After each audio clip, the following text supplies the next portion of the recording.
etapa nacional. Reportagem Daniela Almeida. Ainda na Conferência Nacional de Educação, a presidenta Dilma explicou a postura do governo federal no combate à corrupção. A Polícia Federal e o Ministério Público, instituições do Estado brasileiro, estão investigando os corruptos e os corruptores. E não há qualquer tipo de pressão do governo para inibir as investigações. Não tenho, nunca tive e nunca terei nenhuma tolerância com corruptores e com corruptos. Queremos a investigação em toda a sua integralidade, garantindo também as condições democráticas do direito à defesa. O Brasil sairá muito mais forte desse processo, mais forte ainda, por respeitar as regras do Estado de Direito em que vivemos. E também na Conferência Nacional de Educação, a presidenta Dilma lembrou que hoje é comemorado o Dia da Consciência Negra. A presidenta citou as políticas públicas voltadas para a população negra no país, entre elas a lei de cotas, assunto da reportagem de Priscila Machado. No Brasil, 97 milhões de pessoas se declaram negras ou pardas, de acordo com dados do IBGE. Entre as políticas para garantir igualdade racial estão as leis de cotas nas universidades, existente desde 2012, e desde junho deste ano, a lei que destina 20% das vagas em concursos públicos da União para os negros. Segundo o secretário executivo de Políticas da Igualdade Racial, Giovanni Harvey, a expectativa de ingresso apenas na administração direta é de 50 mil servidores negros ou pardos nos próximos 10 anos. Nós temos a expectativa de que essas 50, dentre as 250 mil pessoas que vão entrar no serviço público na administração direta ao longo dos próximos 10 anos, possam ampliar e solidificar uma classe média negra que possa influenciar não apenas nos rumos do desenvolvimento econômico do país, mas também na própria condução política do país. A Universidade de Brasília foi uma das primeiras a adotar o sistema de cotas. Naomi Barbosa, de 20 anos, é aluna de antropologia.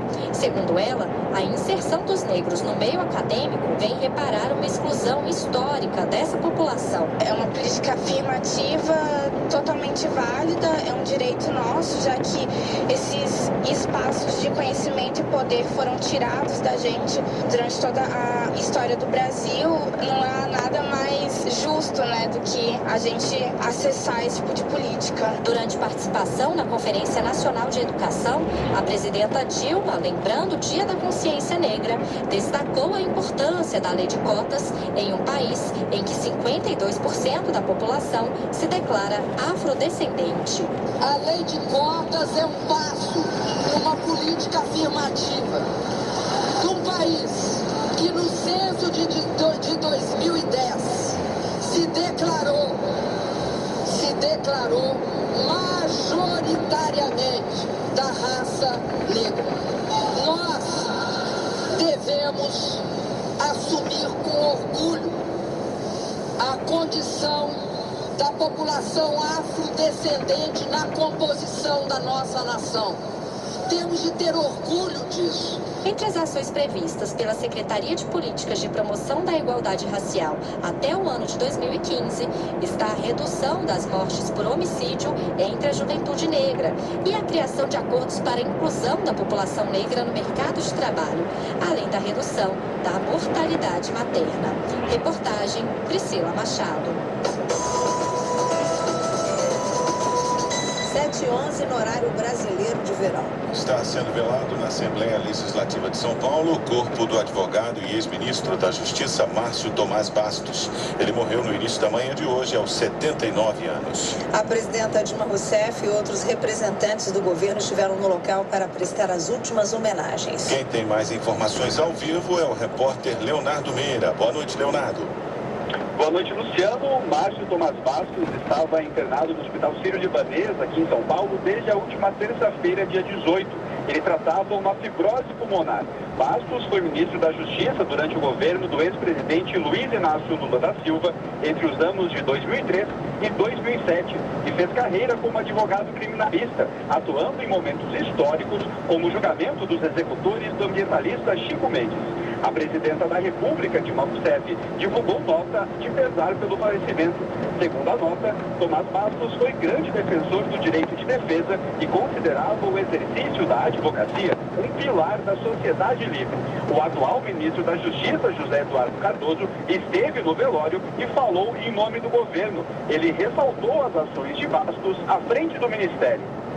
No Ministério da Justiça, transformou aquele ministério, criando a possibilidade de nós termos uma Polícia Federal autônoma e republicana, criando mudanças para a agilização dos processos judiciais. Então, portanto, hoje o Brasil perde uma grande referência na área jurídica, nós perdemos um grande amigo e uma pessoa que, sem sombra de dúvida, será insubstituível. O vice-presidente da República, Michel Temer, também esteve no velório e destacou a importância do jurista falecido para o país.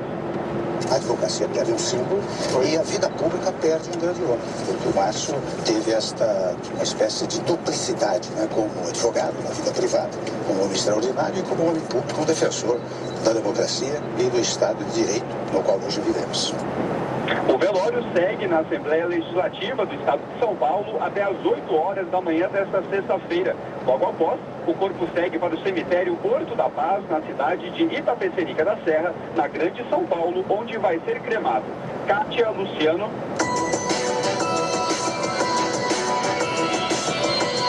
Moradores de 5 mil municípios de todo o país vão ser beneficiados com um repasse de 1 bilhão e 600 milhões de reais para serem investidos na melhoria do atendimento nas unidades de saúde. A lista das cidades que vão receber recursos adicionais pelo Programa Nacional de Melhoria do Acesso e da Qualidade da Atenção Básica foi divulgada hoje pelo Ministério da Saúde. O objetivo do programa é garantir um alto nível de atendimento por meio da qualificação, do acompanhamento e da avaliação do trabalho das equipes de saúde. O incentivo faz parte do processo de modernização da gestão de saúde do governo federal.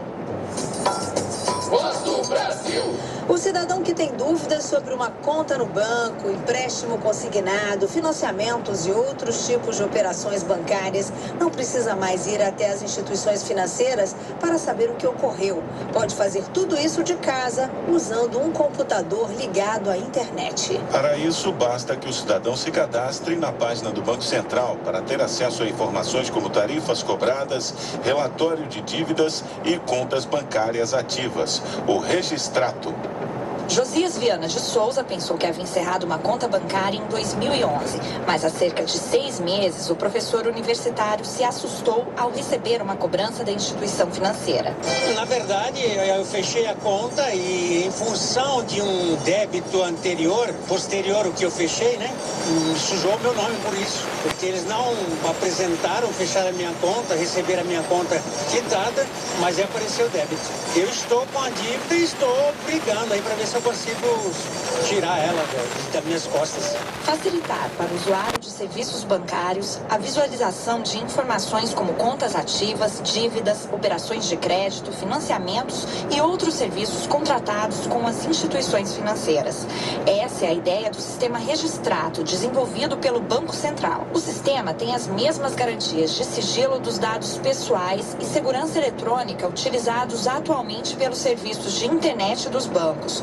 É o que explica o chefe adjunto de unidade do Departamento de Atendimento Institucional do Banco Central, Carlos Eduardo Rodrigues da Cunha Gomes. O Banco Central fez a parte dele, junto com o sistema financeiro, do ponto de vista de garantir a segurança do sistema, dados criptografados, técnicas modernas de segurança. Mas o cidadão, quando tiver com o relatório impresso, ele também tem que saber que ali são dados dele, protegidos pelo sigilo. Ele não precisa sair divulgando nem distribuindo cópia para ninguém. Para utilizar o Registrato, o interessado deve acessar a página do sistema no site do Banco Central, em www.dcb.gov.br. Reportagem Carolina Becker. Se você quiser saber como usar o Registrato, vamos disponibilizar em nosso Twitter o tutorial, um vídeo que o Banco Central criou para ensinar o passo a passo do programa. twitter.com/A Voz do Brasil. Voz do Brasil. Até 2016, mais de 25 ou de 20 mil crianças e adolescentes de todo o país vão ser beneficiadas pelo programa Forças no Esporte, do Ministério da Defesa, com aulas de vôlei, futebol e natação, além de atividades culturais e reforço escolar. Hoje, 15 mil alunos são atendidos pelo programa em 122 unidades militares de todas as regiões do país. A repórter Carolina Rocha foi conhecer na cidade de Anápolis, em Goiás, crianças e adolescentes que participam do programa. O dia da menina Beatriz, que tem 12 anos, começa com muita energia. Eu acordo lá para 5, 6 horas da manhã, tomo banho, em vez de quando tomo café da manhã, porque aqui tem. Aí eu vou lá para a porta do colégio, espero o ônibus chegar para a gente vir para cá fazer os esportes dia a dia. Há 5 anos, ela frequenta 2 vezes na semana o programa Forças no Esporte do governo federal. O mesmo ônibus que leva Beatriz pela manhã para fazer esportes garante que ela siga para a escola sem atrasos. A animação vai junto para os estudos. Eu era muito ruim em matemática, agora eu tô tirando muitas notas boas em matemática. É que esse esforço faz a gente aprender, se não aprender faz de novo. A rotina de Beatriz é a mesma de outras 15 mil crianças em todo o país que participam do programa Forças no Esporte. Em Anápolis, cidade onde ela vive e que fica a quase 60 quilômetros de Goiânia, na base aérea, são atendidos 400 alunos entre 7 e 17 anos, todos de escolas públicas da cidade. Além de reforço escolar, eles têm aulas de natação, atletismo, judô e, claro, o esporte preferido pelos meninos: futebol! Mas a bola não pode rolar de qualquer maneira, como explica a tenente Perla Carneiro da Silva, que é coordenadora do programa na base aérea de Anápolis. A gente se preocupa muito que a criança venha e entenda os fundamentos, a parte histórica, entenda o esporte, para que não seja só vir aqui brincar, mas aprender. O programa existe em 122 unidades militares de todo o Brasil. A disciplina e responsabilidade transmitidas a eles pelos oficiais acabam indo para dentro de casa. A manicure Marisa Pereira Pinto de Santana tem um filho que está há 3 anos no programa e é exemplo disso. Ele ficou muito responsável, tanto com os trabalhos escolares dele como em casa, tanto que ele gostou de praticar esporte, tanto que incentiva nós da família, os primos, todo mundo a fazer esporte. O esporte acaba dando mais ânimo para outras atividades, conta o aluno Alisson Manuel Rodrigues Reis, de 9 anos. É porque eu ficava lá em casa sem fazer nada, né? Eu ficava com preguiça de fazer os deveres. Agora que eu tenho a base, eu tô mais animada. E para repor a energia gasta, a criançada conta com 2 refeições no dia. O cardápio é balanceado e os recursos são do Ministério do Desenvolvimento Social e Combate à Fome. A parceria é ainda com os Ministérios do Esporte e da Defesa, prefeituras e escolas. O Major Brigadeiro Carlos Augusto Amaral Ribeiro, diretor do Desporto Militar do Ministério da Defesa, explica que cada unidade militar pode agregar benefícios aos programas. A ideia é abrir uma oportunidade para essas crianças para desenvolverem no contraturno escolar uma atividade que lhes faça uma integração social adequada. Os resultados do programa são percebidos pela população. O índice de criminalidade caiu desde que o programa começou a atender as crianças há 8 anos, conta José Limonges Terce, juiz da Vara de Infância e Juventude de Anápolis. O que eu percebi depois da implantação deste projeto Força no Esporte foi uma redução de cerca de 60% nos atos infracionais, ou seja, na criminalidade envolvendo crianças e adolescentes aqui no nosso município. O programa Forças no Esporte foi criado em 2013 e prevê que até 2016 mais de 20 mil crianças e adolescentes de todo o país vão ser beneficiadas. Para o ano que vem, o Ministério do Esporte já garantiu 15 milhões de reais para o programa e o Ministério do Desenvolvimento Social e Combate à Fome mais de 5 milhões de reais para a alimentação das crianças. Reportagem Carolina Rocha. 7h21, no horário brasileiro de verão. Prorrogado o prazo para contribuintes pedirem renegociação de dívidas com a União vencidas até o fim do ano passado. O prazo para a reabertura do Programa de Recuperação Fiscal, Refis da Copa, era de 28 de novembro. Agora vai até o dia 1º de dezembro. O Refis da Copa permite o parcelamento das dívidas com a União em até 15 anos, com desconto nas multas e nos juros. A Receita Federal prevê que a reabertura do Refis resulte na arrecadação extra de 19 bilhões de reais até o fim do ano. discutir ações para melhorar o abastecimento de água e a qualidade de vida da população do semiárido brasileiro. Essa vai ser a tarefa de representantes de vários setores do governo e da sociedade civil que vão fazer parte de um grupo de trabalho criado pelo Ministério da Integração Nacional. Eles têm 90 dias para analisar as ações nessa área e propor medidas para integrar e aprimorar políticas públicas de segurança hídrica. A portaria que criou o grupo foi publicada hoje no Diário Oficial da União e prevê que o prazo para apresentar resultados pode ser prorrogado por mais 90 dias. 3.600 famílias de agricultores do Rio Grande do Sul, do Paraná e de Santa Catarina que produzem uvas, suco de uva e vinho vão contar com mais assistência técnica e extensão rural. As entidades que prestam esses serviços têm até amanhã para participar de uma chamada pública do Ministério do Desenvolvimento Agrário que vai destinar cerca de 13 milhões de reais para o setor. O objetivo é promover a modernização das propriedades e qualificar os produtos e assim assegurar mais renda para os agricultores familiares. Mais informações na página do Ministério do Desenvolvimento Agrário na internet em www.mda.gov.br. Estudantes, apontem seus lápis. O Museu da Imprensa lançou mais uma edição do concurso nacional de desenho, redação e artigo. Podem participar alunos de escolas públicas e particulares de todo o país e de todos os níveis de ensino. Os temas e o valor dos prêmios são definidos de acordo com a categoria. Ao todo, são 30 mil reais a serem distribuídos entre os vencedores e seus professores em cadernetas de poupança. As inscrições estão abertas até o dia 31 de dezembro e são feitas pelo correio. A ficha de cadastro está na página indeimprensa-nacional.gov.br. Mais informações também pelo 0800 725 6787. 0800 725 6787. Você ouviu hoje na Voz do Brasil. Governo e sociedade civil vão ajudar na identificação de crimes contra direitos humanos na internet. Mais de 5 mil municípios vão receber 1 bilhão e 600 milhões de reais para melhorar o atendimento nas unidades de saúde. O cidadão agora tem acesso de forma rápida e segura pela internet a informações sobre operações de crédito e outros relacionamentos com os bancos. Esse foi o noticiário do Poder Executivo, uma realização da Secretaria de Imprensa da Presidência da República. Produção EBC Serviços. Siga a Voz do Brasil no Twitter, twitter.com/A Voz do Brasil. Quer saber mais sobre os serviços e as informações do governo federal? Acesse www.brasil.gov.br. Uma boa noite. Fique agora com as notícias do Poder Judiciário e do Congresso Nacional. Boa noite e até amanhã.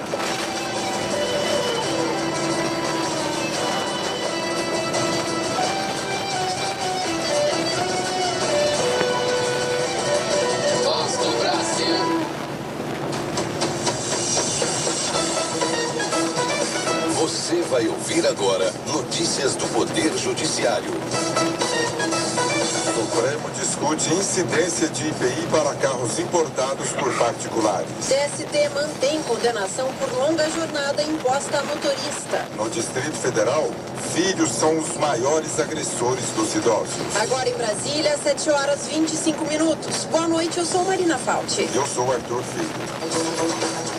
Os ministros do Supremo Tribunal Federal iniciaram um debate sobre a validade de exigência da cobrança do IPI sobre a operação de importação de veículos quando feitos por pessoas físicas e para uso próprio. De acordo com a atual jurisprudência do Supremo, o contribuinte não é obrigado a pagar o imposto quando importa automóvel, resguardando pelo princípio da não cumulatividade do imposto. Jorge Macedo. Para o relator do recurso, ministro Marco Aurélio, o entendimento do STF em relação ao tema deve ser modificado. Ele defendeu o recolhimento de IPI sobre a importação de veículos por pessoas físicas, hipótese em que não incide o imposto atualmente. O imposto sobre produtos industrializados o é como tal, não podendo ser transmudado em imposto sobre produção. Após o voto do relator, o ministro Roberto Barroso pediu vista aos autos para analisar a questão. A terceira turma do Superior Tribunal de Justiça manteve decisão que concedeu a guarda de uma criança aos pais adotivos, mesmo sem o comparecimento da mãe biológica à audiência de instrução. Em 2002, o casal apresentou o pedido de adoção da criança ainda não registrada, que foi entregue a eles quando tinha apenas 1 mês de idade. No documento, informaram que a mãe biológica assinou um termo consentindo com a adoção porque não tinha condições de suprir as necessidades da menor. Ela se dizia pobre, desempregada, com outros filhos e abandonada pelo companheiro. Os ministros verificaram que a declaração prestada pela genitora, embora não tenha sido ratificada em audiência, demonstrou consentimento e a intenção de entregar a criança aos pais adotivos que já conviviam com a menor havia 13 anos. Um motorista de caminhão, obrigado a trabalhar até 19 horas por dia, receberá indenização por dano moral. A decisão é da 5ª turma do Tribunal Superior do Trabalho. No caso específico, o colegiado entendeu que as jornadas eram extremamente longas, configurando o direito à indenização. Cristiane Meireles. O TRT paranaense condenou a cooperativa a pagar R$5 mil de indenização por danos morais. No TST, a cooperativa sustentou que o fato do trabalhador prestar horas extraordinárias por si só não dá a ele o direito de receber a indenização. A 5ª turma considerou que, nesse caso específico, as jornadas eram extremamente prolongadas, configurando o direito à reparação moral. Dados do mapa da violência contra a pessoa idosa no Distrito Federal apontam que 60% dos agressores de idosos são os próprios filhos. O levantamento é elaborado pela Central Judicial do Idoso, serviço do Tribunal de Justiça, do Ministério Público e da Defensoria Pública do Distrito Federal. O mapa que foi divulgado nesta quinta-feira mostra um crescimento significativo nos casos de violência contra idosos. De 2.089 denúncias em 2012, o número subiu para 3.052 em 2013. As mulheres ainda são as maiores vítimas da violência. E a faixa etária mais atingida de ambos os sexos está entre 60 e 69 anos. A Companhia Energética do Ceará foi condenada a pagar indenização a um casal que teve a casa danificada depois de um serviço executado por funcionários da empresa. Eles utilizaram explosivos na tentativa de colocar um poste próximo à calçada da residência do casal. A ação, no entanto, danificou a fossa, as paredes e o piso do imóvel. O casal procurou a concessionária, mas não conseguiu resolver o problema. Adriana Mesquita. A empresa admitiu que realizou as obras para a implantação do poste, mas os moradores não apresentaram um valor líquido referente aos danos. Para o juiz Abraão Tiago Costa e Melo, titular da Vara Única da Comarca de Iracema, documentos confirmam o gasto de R$ 11.155 com reparos na residência. Uma mulher que buscava concessão de pensão por morte do filho teve o benefício negado. O segurado tinha uma filha que, conforme a lei, é a dependente com prioridade para o recebimento de tais valores. Gabriel Garcia.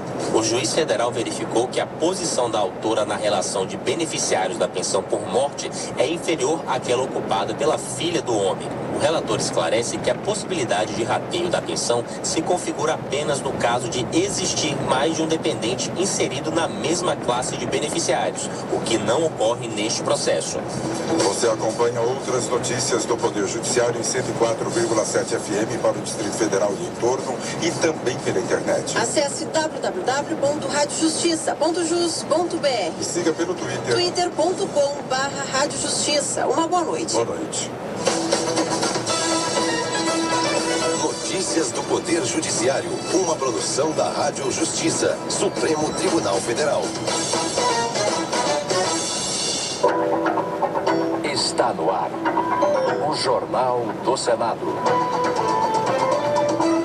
Paulo Paim lamenta a baixa participação de negros em altos cargos da administração pública. Vanessa Graziotin afirma que gastos que motivaram mudança no superávit primário preservaram emprego e salários. Cacildo Maldaner critica veto presidencial a artigos de lei que dariam incentivos à indústria de pneus. Estes são os destaques de hoje do Jornal do Senado, que começa agora. Boa noite. Boa noite. O Senado comemorou hoje o Dia da Consciência Negra com a entrega da comenda Abdias Nascimento. Na ocasião, foram homenageadas personalidades que se destacaram na proteção e promoção da cultura afro-brasileira, como informa a repórter Ana Beatriz Santos. O presidente do Senado, Renan Calheiros, do PMDB de Alagoas, falou do orgulho de presidir a primeira cerimônia de entrega da comenda no dia em que se celebra o Dia da Consciência Negra. Por ser alagoano, é impossível celebrarmos esta data sem reverenciar o Quilombo dos Palmares na Serra da Barriga, em Alagoas. E seus símbolos maiores, Gangazumba e Zumbi, cuja data de morte, 20 de novembro, hoje comemoramos o Dia da Consciência Negra. O senador Paulo Paim, do PT do Rio Grande do Sul, um dos autores do pedido de criação da comenda, chamou atenção para a baixa presença dos negros em cargos relevantes nas 3 esferas de poder. E somos 51% da população. Somos menos que 20% na Câmara e somos em torno de 1% no Senado. O Executivo, quantos ministros temos negros? 2, 3, quem sabe? Enfim, o que eu queria deixar registrado aqui nesse momento, que a nossa luta é uma luta permanente, na busca de espaços para o povo negro. A senadora Lídice da Mata, do PSB da Bahia, pediu que o movimento negro continue a lutar por igualdade. Pois a abolição brasileira da escravatura no Brasil ainda está inconclusa. Inconclusa porque a desigualdade racial, bem como as manifestações racistas e discriminatórias, continuam fazendo parte do nosso cotidiano. Foram premiados com a comenda Abdias Nascimento o ministro do STJ, Benedito Gonçalves, a militante do movimento negro, Ekidje Edna Idioiá, os cantores e compositores Gilberto Gil e Martinho da Vila, o ator e militante do movimento negro Milton Gonçalves, o fundador do Instituto Cultural Steven Biko, Silvio Humberto dos Passos Cunha. Foi concedido também um prêmio especial à memória de Francisco José do Nascimento, o Dragão do Mar, entregue à Secretaria de Cultura do Estado do Ceará. Ao final da sessão que comemorou o Dia Nacional da Consciência Negra, o cantor e compositor Martinho da Vila destacou o papel do Senado Federal na luta contra a desigualdade racial. Ele ainda disse sonhar com o dia em que não será mais necessária a existência de associações como o Movimento Negro para que haja integração racial. O Senado hoje dá um grande passo na direção da erradicação do racismo no Brasil. É um momento assim importantíssimo da casa, com certeza, e a Lídice e o Paim são alavancadores disso. Mas parabéns ao Senado e seu nome, Calheiros, que é o presidente.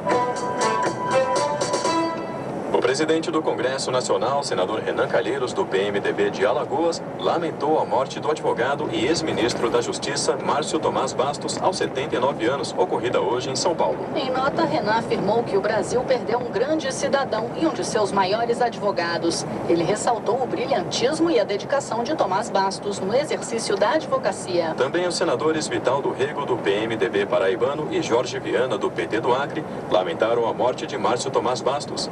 Eles ressaltaram a atuação de Bastos no aprimoramento da democracia e do Estado de Direito no país. Plenário. O senador José Agripino, do Democratas do Rio Grande do Norte, criticou o projeto do governo que prevê o abatimento de gastos com obras do PAC e das desonerações da meta do superávit primário de 2014, que é o valor que o governo precisa poupar para pagar os juros das dívidas que contrai. José Agripino destacou que a proposta, se aprovada na próxima semana, vai significar a desmoralização do Congresso Nacional. Por isso, a oposição vai discutir exaustivamente